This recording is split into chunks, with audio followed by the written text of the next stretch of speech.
The Galactic Council convened in the Grand Hall of the Transcendent Citadel, a monumental structure suspended within the heart of the galaxy. Representatives from dozens of alien species, each unique in appearance, culture, and technology, sat in tense silence as the Council began the emergency session. At the center of the room, the holographic display shimmered with the faces of the galaxy's most powerful leaders, but it was the Varnak ambassador, Karvoth, whose voice dominated the meeting. "We are facing an unprecedented danger," Karvoth said, his 6 crimson eyes narrowing in evident concern. His species, one of the oldest and most technologically advanced in the galaxy, had never been known to show fear, yet today, his words trembled with a strange, unsettling edge. "The human species is no longer the insignificant, primitive race you all believe them to be. We have witnessed their capacity for violence, resourcefulness, and cunning. Traits we once believed were unique to only the most evolved species. They are a force that has survived and adapted to every hostile environment on their planet. If allowed to grow unchecked, they will surpass us in ways we cannot even fathom." He paused, allowing the weight of his words to settle. "We must act before it is too late." A murmur rippled through the room.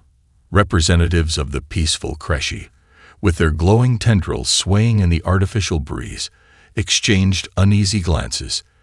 The Nishari, a species of telepathic entities, sent waves of apprehension to each other across the psychic link. Many of the smaller, weaker species in the room shifted uncomfortably, their eyes darting from one side to the other. But the most powerful factions in the room were unmoved. A tall, silvery figure from the Zenthic Empire, the galaxy's largest military superpower, scoffed.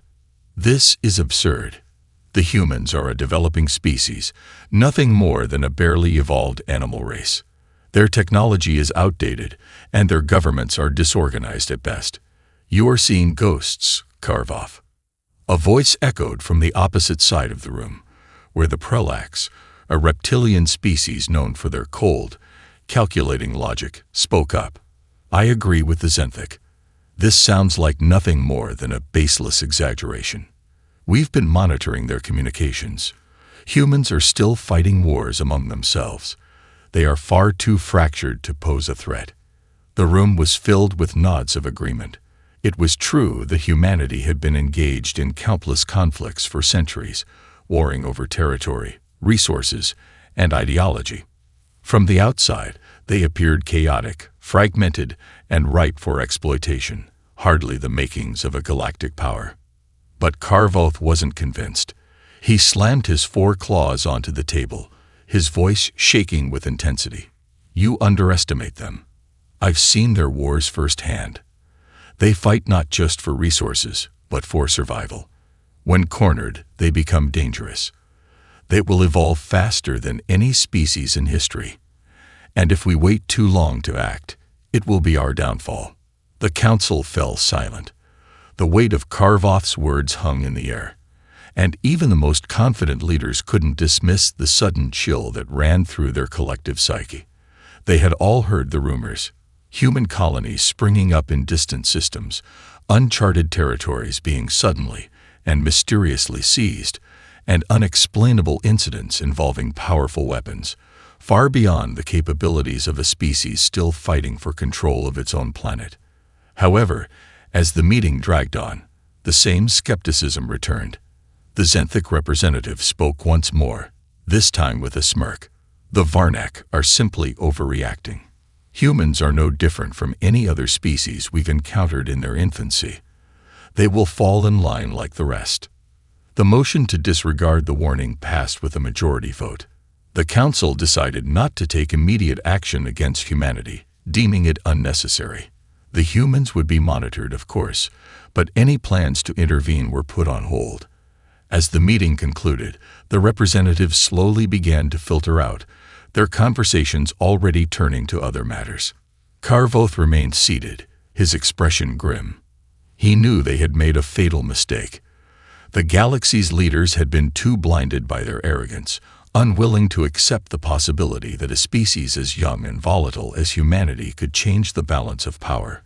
He tried to speak to a few leaders privately, but they simply brushed him off, dismissing his concerns as the ramblings of a paranoid mind. Deep down, Karvoth knew that the galaxy would soon learn the truth, the hard way.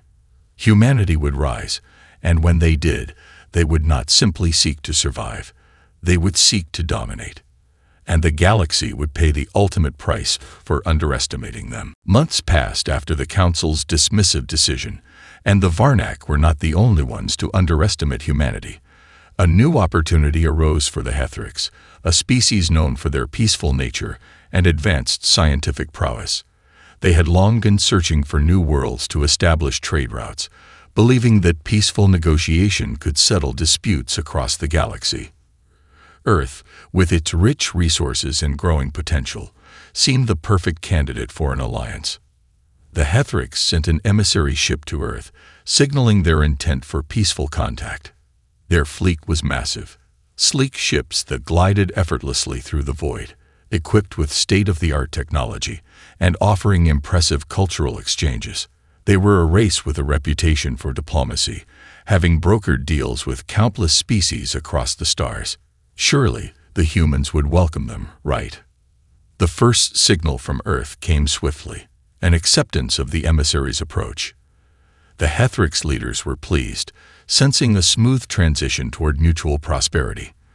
The humans, however, had their own vision. The emissary ship descended to Earth's atmosphere, landing on the outskirts of a major city. The Hethrix delegation, composed of scholars and diplomats, emerged from the craft, greeted by Earth's government officials. The humans extended the typical diplomatic gestures, warm handshakes, carefully prepared speeches about peace, and the promise of future cooperation.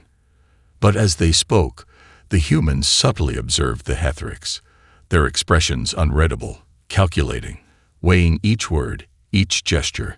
The Hethrix assumed they were in control. They were wrong. Unbeknownst to the visitors, humans had already begun to prepare for this moment. A group of top scientists and military strategists had been watching the Hethrix for weeks, analyzing every piece of information gathered from the Council's initial contact. They knew exactly what the Hethrix were capable of, and they knew where the weaknesses lay. At first, the humans played their part flawlessly, keeping up the appearance of peaceful cooperation. But as the days wore on, the situation took an unexpected turn. During a joint research presentation, the humans invited the Hethrix to observe the unveiling of a new technology, a power stabilizer designed to harness energy from distant stars. On the surface, it seemed like a promising collaboration, a scientific breakthrough that could benefit both species. However, behind the scenes, the stabilizer was a sophisticated weapon, designed to scramble and disrupt alien technology. The Hethrix, eager to learn and share knowledge, were unaware of the trap. As the demonstration proceeded, the stabilizer activated, and everything went wrong. The delicate balance of the Hethrix's advanced communication systems began to falter. Their ship's controls froze. Weapons systems, shields, and defensive mechanisms malfunctioned in an instant. Before the Hethrix could react, a series of drones, disguised as research assistants, launched a swift, coordinated strike. They disabled the Hethrix fleet's engines, rendering them immobile, and a sudden wave of electromagnetic interference crippled their communication arrays. Confusion swept through the Hethrix delegation. They had been rendered vulnerable. The humans had turned the tables, outsmarting their technologically superior visitors at their own game.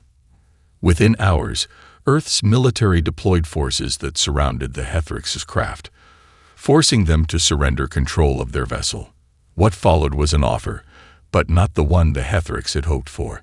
"You can leave," a human diplomat said, a calm, measured tone in his voice. "But we strongly advise that you do not return."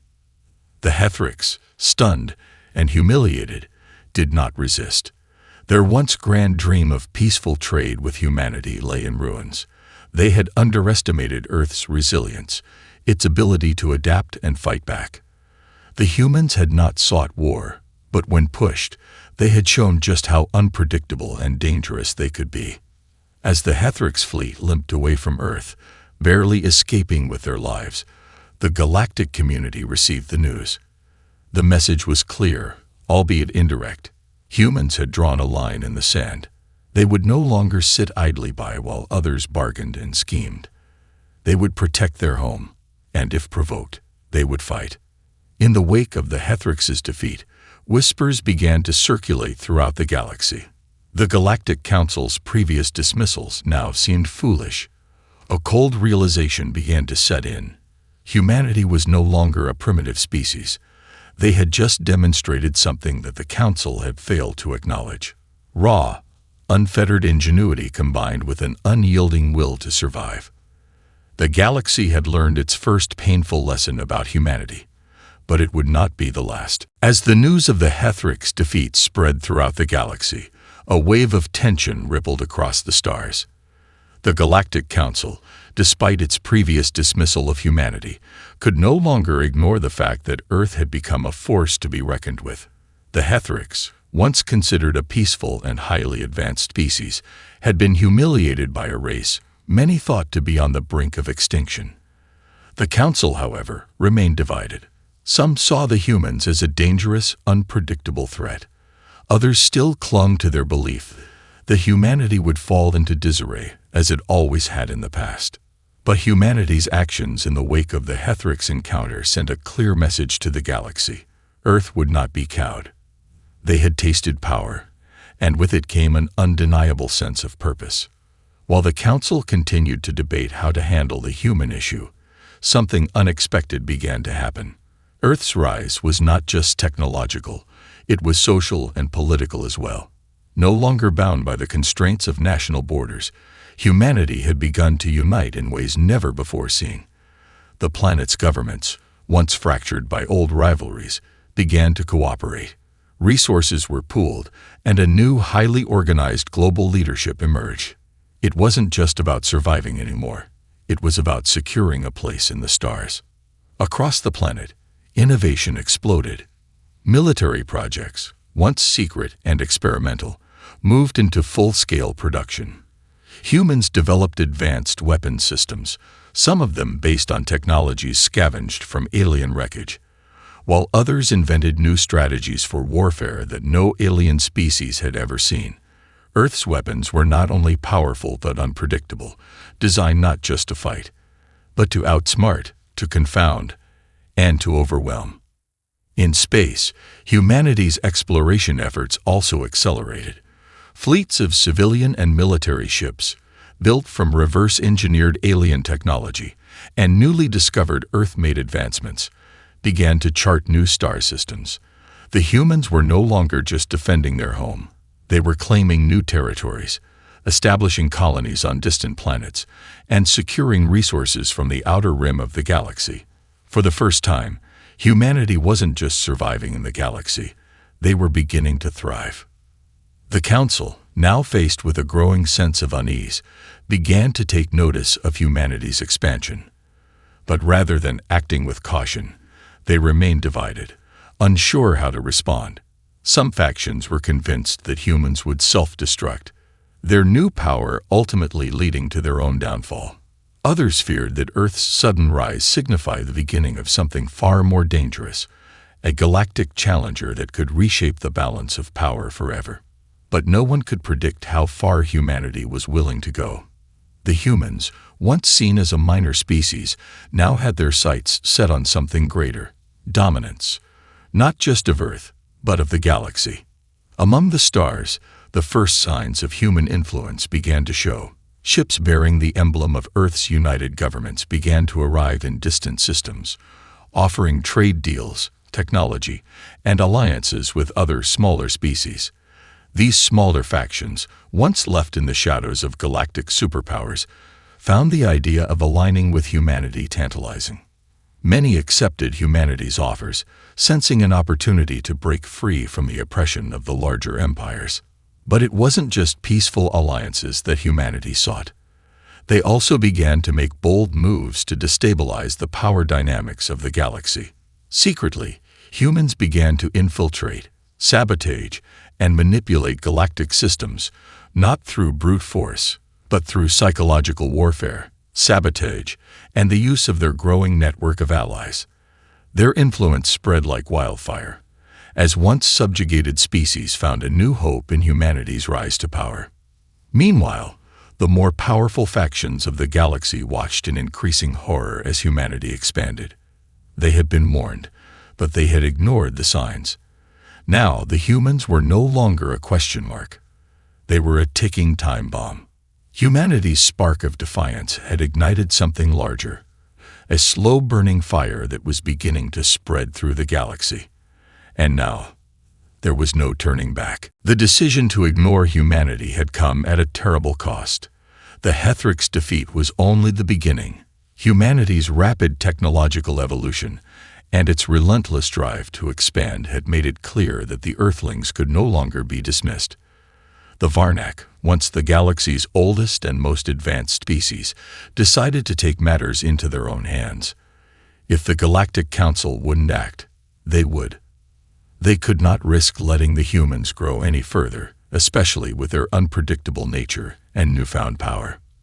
The Varnak fleet, the most formidable military presence in the galaxy, was prepared for what they considered the final solution to the human question. A massive armada of dreadnoughts and battle cruisers, each equipped with devastating weapons capable of wiping out entire planetary systems, was dispatched to Earth. The Varnak were confident. Their ships were superior in technology, their weapons more advanced than anything humanity had ever seen. With a precise, coordinated strike, the Varnak fleet entered Earth's atmosphere, intent on delivering a blow so forceful that humanity would be crushed underfoot. The Varnak expected little resistance. Their ships arrived on the fringes of Earth's orbit, their weapons primed, ready to devastate cities, to cripple the human race before it could grow even more powerful. But as their fleet prepared for the attack, something felt off. There was no immediate response from Earth, no sudden flurry of military activity. For a moment, the Varnak commanders exchanged puzzled glances. It almost seemed like the humans were too quiet, too still.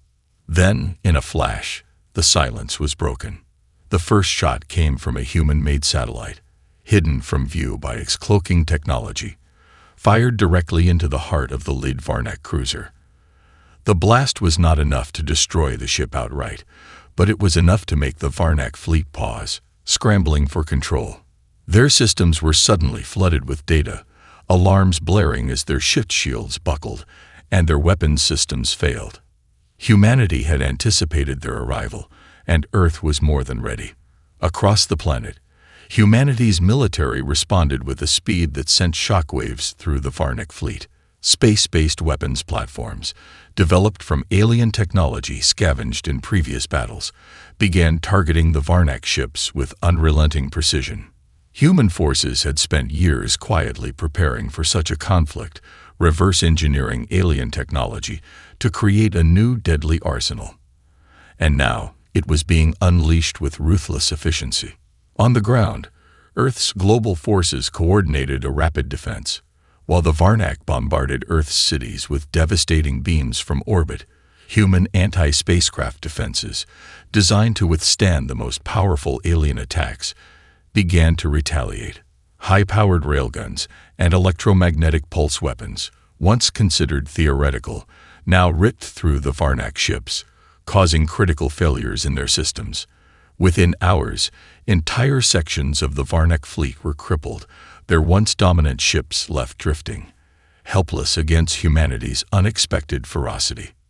But the greatest surprise for the Varnak came not from humanity's technology, but from their tactics. The humans were not fighting like a species that had only just begun to make its mark. They were fighting like a species that had been preparing for this war for centuries. They didn't use brute force alone. They used deception, misdirection, and sheer unpredictability. Human soldiers, trained in guerrilla tactics and asymmetrical warfare, infiltrated key Varnak positions, planting sabotage devices in the heart of the enemy fleet. In some cases, Varnak ships were boarded and taken from within by small, specially trained human units.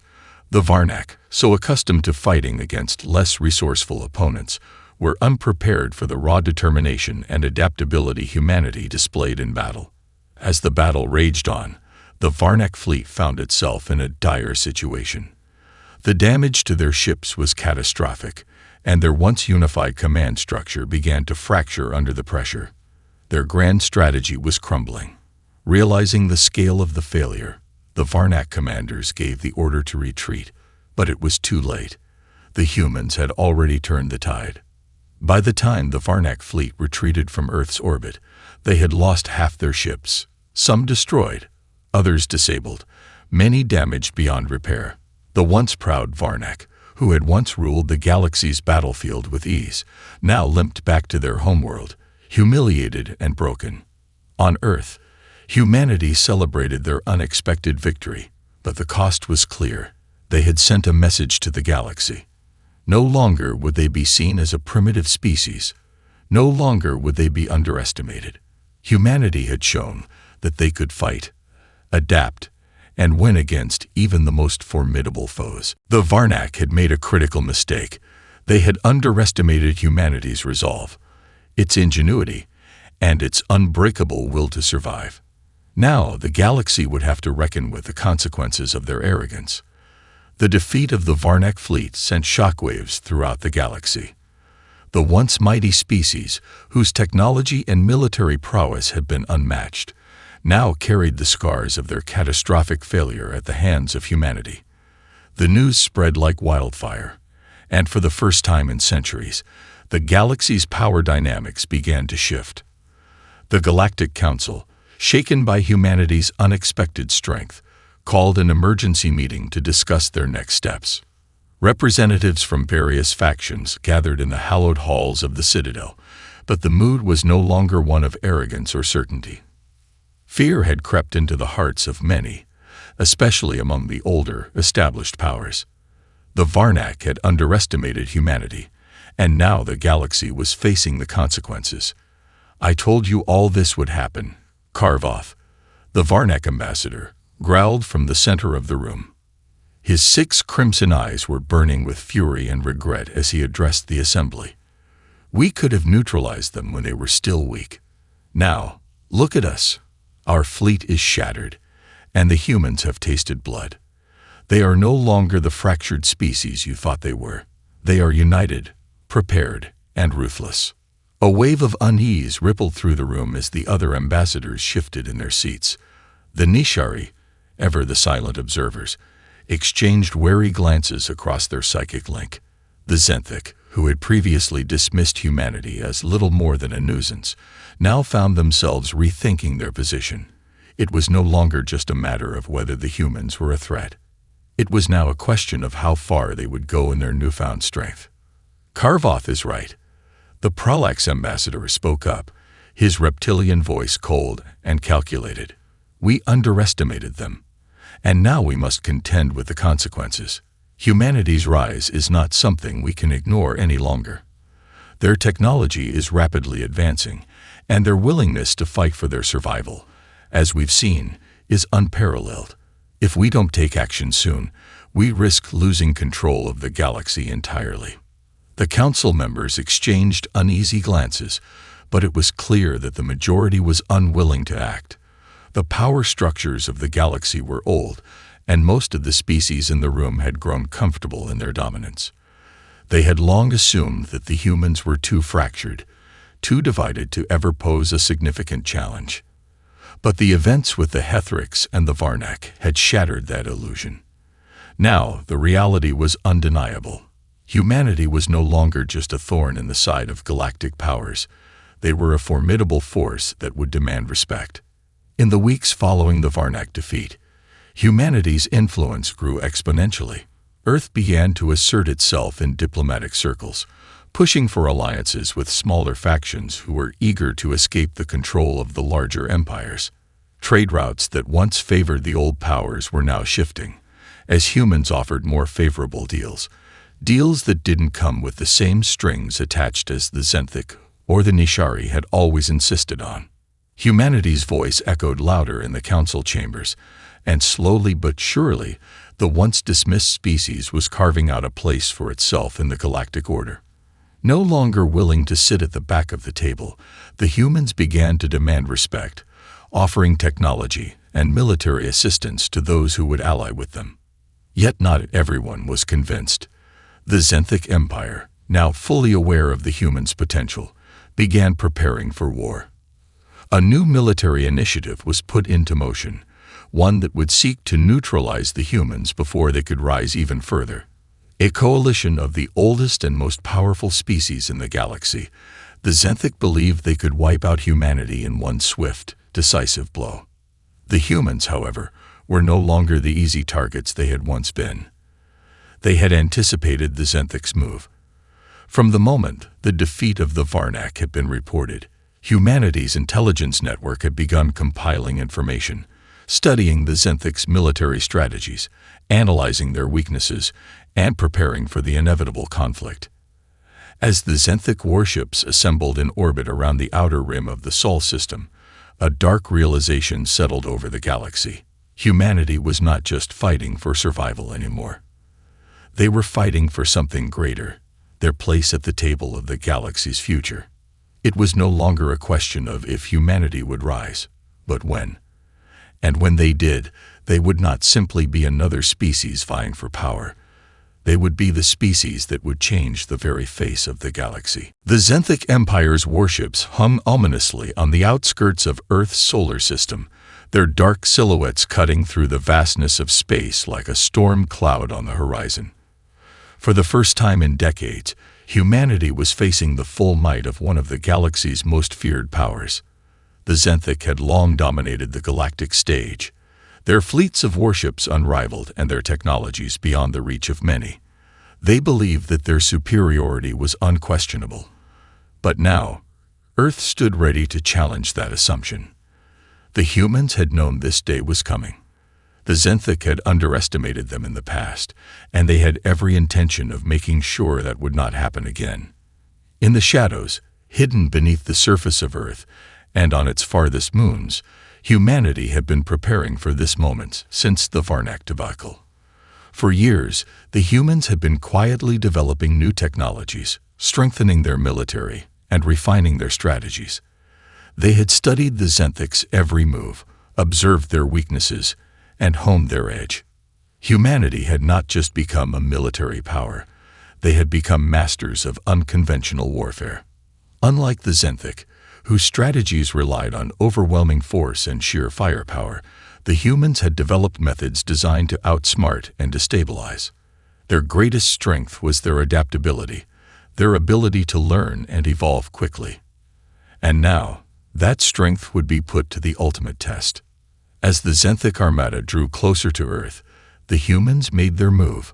With a silence that belied the enormity of the moment, hundreds of human-made stealth ships, each one smaller and faster than anything the Zenthic could have anticipated, emerged from hiding.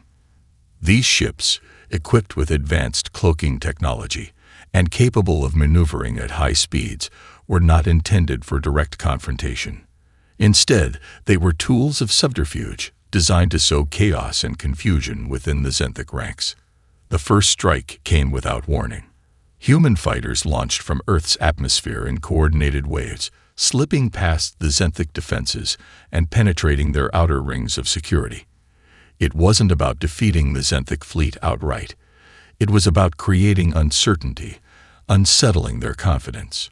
The humans planted explosives on key Zenthic ships and set off disabling EMP pulses, plunging entire sectors of the enemy armada into disarray. The Zenthic had expected a conventional battle. But instead, they found themselves fighting an invisible enemy, one that struck swiftly and without mercy. Inside the Zenthic flagship, Admiral Varen, the commander of the invasion fleet, gripped his armrest tightly, his sharp reptilian eyes scanning the data feeds. His once imposing fleet was in chaos. Their sensors were scrambled, their communication lines were down, and entire sections of their ships had gone dark. The human forces were everywhere and nowhere all at once, striking from the shadows, using the very chaos they had created as a weapon. "This cannot be happening," Admiral Varen growled under his breath. "How are they doing this? How are they so fast?" The answer, of course, was simple. Humanity had learned to fight like no one else in the galaxy. The Zenthic, with their rigid hierarchies and reliance on overwhelming strength, had left themselves vulnerable to an enemy that thought outside the box.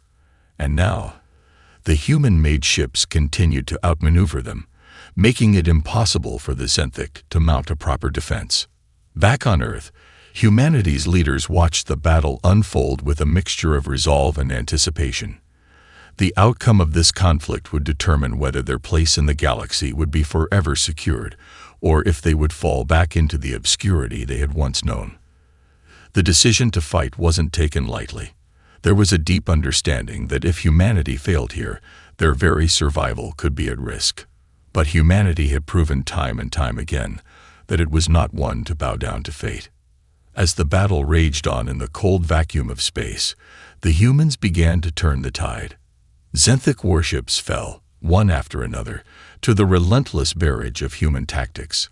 Their once mighty fleet was slowly being whittled down, their sense of invulnerability shattered. It became apparent to all watching. Humanity was no longer just a species to be underestimated. The Zenthic, realizing the scale of their mistake, began retreating in disarray. But it was too late. The humans had already proven their point. The Zenthic were no longer the dominant force in the galaxy. The rise of humanity was no longer a mere spark. It was a wildfire, consuming everything in its path. And just like that, the Zenthic Empire, the once unquestioned titan of the galaxy, was left in ruins. In their place stood humanity, a force reborn, ready to take its place among the stars. The galaxy was forever changed. The defeat of the Zenthic Empire, once the most powerful force in the known universe, marked a turning point. No longer were the old powers secure in their dominance. No longer could they rest on their laurels, assuming their strength would remain unchallenged. Humanity had not only survived, they had thrived. They had proven that they could overcome the impossible. And now, the galaxy had no choice but to reckon with the fact that humanity was here to stay. In the days that followed the Zenthic's humiliating retreat, the once predominant species were in turmoil. The Zenthic had been the epitome of galactic power for millennia. But now, their authority was fractured. Their fleet lay in ruins, their credibility shattered, and their influence was waning. The humans, on the other hand, had risen from a fragile, isolated species to one that could no longer be ignored. The Galactic Council, once a place of power where decisions were made by a handful of elite species, now found itself in disarray. Once, the Council had made the decision to dismiss humanity as a weak, primitive species, easy to manipulate or, if need be, eliminate. Now, with the human military having crushed the Zenthic and gained the respect of dozens of smaller factions, the Council was forced to confront a painful truth. Humanity was a new power in the galaxy, and their influence would only grow. The humans are no longer a threat we can control, said Ambassador Kular of the Nishari, his once confident voice now filled with an unease he couldn't hide. The once silken, harmonious tone of his people's speech now carried an edge of worry. They are a force that can reshape the balance of power. And if we do not approach them carefully, they will do so without us. He was not alone in his concerns. The other ambassadors of the galaxy's major factions, who had once scoffed at the idea of humanity as an interstellar force, were now in a state of constant deliberation. The power that humanity had demonstrated was undeniable. But what did that mean for the galaxy as a whole? Were the humans now a stabilizing force, or would they become yet another empire to rival the ones that had ruled the stars for millennia? Far beyond the halls of the Galactic Council, in the heart of Earth's leadership, the question wasn't about whether humanity would join the galaxy. It was about what role they would play in shaping the future. The newly formed coalition of United Earth was now focused on consolidating its position. Humanity's military was stronger than ever. Its technology advanced beyond what even the most established galactic powers had thought possible. Earth had already secured several alliances with smaller species, eager to join forces in exchange for protection and technology. Human diplomats, once outmatched by the intricate politics of the Council, now held significant sway, negotiating trade deals and shaping the discourse around galactic governance. But there was more at stake than mere political alliances. Humanity's reach extended into the stars, their influence growing as they colonized new planets, forged new trade routes, and established research stations in distant sectors. Humanity wasn't just trying to survive in the galaxy, they were seeking to thrive, to ensure their future in a universe that had once seemed so vast and indifferent. Yet as humanity's power expanded, so did the seeds of internal division. There were those among the humans who wanted to seize the galaxy by force, to impose Earth's ideals on the cosmos, and to create an empire of their own. They saw the defeat of the Zenthic and the power humanity now wielded as a sign that they could reshape the entire galaxy in their image. On the other side, there were those who cautioned restraint. They argued that humanity's rise should be a force for peace, for cooperation rather than conquest. Earth's experience in the past, its history of wars and self-destruction, made them wary of repeating the mistakes of the past. The last thing they wanted was to become the very thing they had once fought against, a destructive imperial power. The Galactic Council watched this debate from afar, knowing that humanity's internal conflict could have profound consequences. If Earth could not find common ground, if they could not unite in their vision for the future, it would be easy for old enemies, like the Zenthic or even the Hetherics, to exploit those divisions. But for now, the galaxy held its breath, waiting to see whether humanity would take the mantle of power and lead the galaxy into a new era, or whether their rise would spark a new kind of conflict that would once again shake the foundations of everything. For the first time in history, the future of the galaxy was no longer defined by the old powers. It was defined by humanity. The galaxy's future now rested on a fragile precipice. Humanity had risen from the ashes of their past, defeating the once indomitable Zenthic and cementing their place in galactic history. But with that newfound power came new challenges, both from without and within. The coalition of United Earth was at a crossroads. Diplomats, generals, and political leaders argued fiercely over the direction humanity should take. Some, emboldened by their victories, clamored for dominance, eager to impose their will on the galaxy. They viewed the collapse of the Zenthic Empire as a sign that humanity's time had come. The galaxy had grown complacent in its dominance, and now it was humanity's turn to lead. The military-industrial complex, rich with resources and power after the wars, was eager to expand human influence by any means necessary. However, a growing faction of voices within the human leadership warned against this path. These leaders understood all too well the dangers of empire building. They feared that humanity's rise could mirror the destructive legacies of the old powers, the very empires they had fought to break free from. The cost of expansion, they knew, could be far greater than any victory. War, destruction, and untold suffering could follow if humanity gave in to imperialism. One leader, President Eleanor Graves, stood as a beacon of hope for those who believed in unity over domination. She knew that humanity's future lay not in conquering the stars, but in working with the galaxy's diverse species to build a new, more inclusive order. Her vision was one of cooperation, where humanity would guide others toward a better future, not by force, but through collaboration and mutual respect. Her supporters grew, and the rise of this new diplomatic vision became humanity's central purpose. Yet there was one more hurdle standing in the way.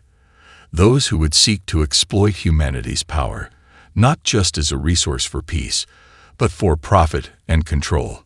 The factions advocating for war had their champions, powerful generals who had earned their stripes in the Zenthic and Varnek conflicts. Their voices rang through the halls of Earth's government, demanding action. "We cannot afford to be soft," they argued. "If we do not assert our power now, we will be swallowed by the old empires. If we show weakness, we risk being relegated to the back of the line. The galaxy respects strength, and the only way to secure our place is through dominance." The political landscape on Earth was now divided. What had once been a singular vision, humanity's survival, had evolved into a clash of ideologies, each with its own understanding of what humanity's role in the galaxy should be. The Galactic Council, observing from afar, had already begun to weigh their options. They had no illusions about the potential consequences of humanity's ascent. If Earth followed the path of aggression, it would challenge the status quo, leading to a new era of war and conflict. But if humanity embraced diplomacy and cooperation, it could be the spark that ignited a new era of peace, something the galaxy had not seen in centuries. As Earth's leaders debated, the voices of the galaxy's smaller species began to be heard. They, too, were shaping the future. Many of them, once considered insignificant, were beginning to demand a seat at the table. These species, who had long been oppressed by the larger empires, saw in humanity a hope for a different future. They reached out to Earth, offering alliances and cooperation, hoping that humanity's influence could usher in an era of equality and mutual respect. The final tipping point came when President Eleanor Graves met with leaders from several alien factions in a landmark summit. For the first time, the leaders of the galaxy's once great powers were forced to listen, not just to each other, but to humanity. The debate was intense, with accusations and threats exchanged, but in the end, a new vision began to take shape. Humanity's future was not to be one of conquest, but of leadership by example. They would not dominate the galaxy, they would guide it. In time, the coalition of United Earth would take a place at the head of a new council, where every species, no matter their size or strength, would have a voice. Humanity would lead by forging partnerships, not by instilling fear. The Phoenix had taken flight, and as it soared higher, it carried the promise of a new beginning, not just for humanity, but for the galaxy as a whole.